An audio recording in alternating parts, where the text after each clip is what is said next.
मुंडक उपनिषद में लिखा है सत्यमेव जयते, अर्थात सत्य की ही विजय होती है।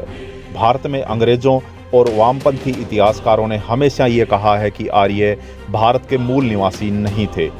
ये आर्य लोग तो विदेशी थे। उन्होंने उत्तर भारत पर आक्रमण करके यहाँ कब्जा कर लिया और भारत के मूल निवासी आर्यों के हमले की वजह से भागकर दक्षिण भारत चले गए। ये भी कहा जाता है कि आर्यों ने भारत के मूल निवासियों को अपना गुलाम बना लिया। भारत में आज भी यही थ्योरी पढ़ाई जाती है कि आर्य आक्रमणकारी थे, लेकिन अब भारत में आर्कियोलॉजिकल सर्वे ऑफ इंडिया की खुदाई से जो नए तथ्य सामने आ रहे हैं, उसमें एक बार फिर से ये साबित हो गया है कि आर्यों के भारत पर हमला करने की बात सही नहीं है। आर्य भारत के ही मूल निवासी थे। भारतवर्ष ही आर्यों की मातृभूमि है। नमस्कार, मेरा नाम विनोद यादव है और आप देखना शुरू कर चुके हो आपका अपना सरल हिस्ट्री यूट्यूब चैनल, जहां आपको आपके इतिहास से रूबरू कराया जाता है। दोस्तों, वीडियो में बहुत ही महत्वपूर्ण जानकारी बताई गई है। उम्मीद है ये वीडियो आपको पसंद आएगा। प्लीज़ वीडियो को आखिर तक जरूर देखना। उत्तर प्रदेश के बागपत जिले के सिनौली में इसी वर्ष फरवरी के महीने में आर्कियोलॉजिकल सर्वे ऑफ इंडिया ने खुदाई शुरू की थी। इसी खुदाई में कुछ दिन पहले 2 रथ मिले और ये एक बहुत बड़ी बात है। पहली बार भारतीय उपमहाद्वीप में पुरातत्व से जुड़ी किसी खुदाई में रथ मिले हैं।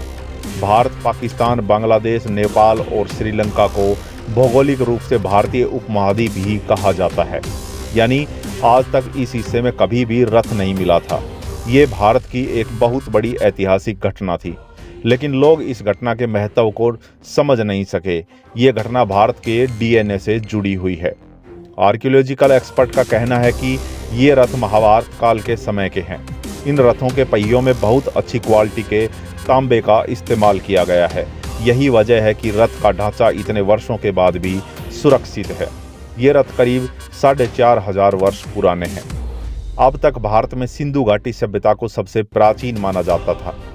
कई इतिहासकारों का मानना है कि आज से 3300 वर्ष पहले आर्यों ने हमला करके सिंधु घाटी के लोगों की सभ्यता को खत्म कर दिया था। इतिहासकारों ने यह एजेंडा भी चलाया कि आर्यों के पास ज़्यादा अच्छे हथियार थे, उनकी तकनीक अच्छी थी, इसलिए आर्यों ने भारत के मूल निवासियों को आसानी से हरा दिया और भारत में आधुनिक सभ्यता की नींव रखी। लेकिन अब ये 4500 वर्ष पुराने रथ ये साबित कर रहा है कि भारत में पहले से ही युद्ध कला बहुत विकसित थी। भारत के मूल निवासियों के पास भी रथ थे। युद्ध में भारत के मूल निवासी घोड़ों का भी इस्तेमाल करते थे। अब तक इतिहासकारों का एक वर्ग ये साबित करने की कोशिश करता रहा कि भारत में आधुनिक सभ्यता के पुराने निशान नहीं हैं। मेसोपोटामिया की सभ्यता भारत में जन्म लेने वाली सभ्यताओं से ज़्यादा उन्नत थी, लेकिन अब इस महाभारत कालीन रथ ने यह साबित कर दिया है कि भारत का समाज बहुत ज्ञानी और कुशल था। जिस जगह से ये रथ मिला है वो जगह भी बहुत महत्वपूर्ण है। बागपत उसी हस्तिनापुर के ऐतिहासिक साम्राज्य का हिस्सा है जिसके लिए महाभारत का युद्ध लड़ा गया था।